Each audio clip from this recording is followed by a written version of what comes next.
ಯಾರು ಆ ಕಡೆ ನೋಡ್ಬಾರ್ದು.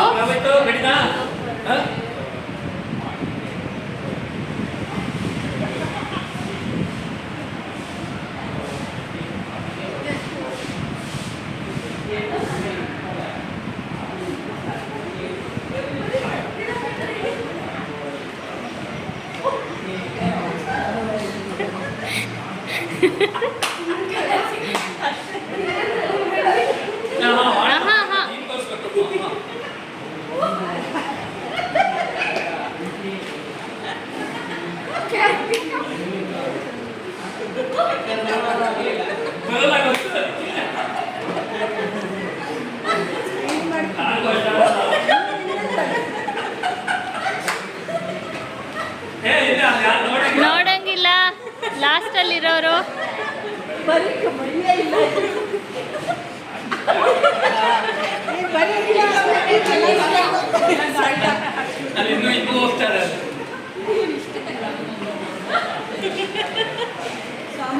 ಯಶವಂತ ನಾನೇನ್ ಮಾಡ್ದೆ ಅಂದ್ರೆ ನಾನು ಈಗ ಇಟ್ಕೊಂಡೆ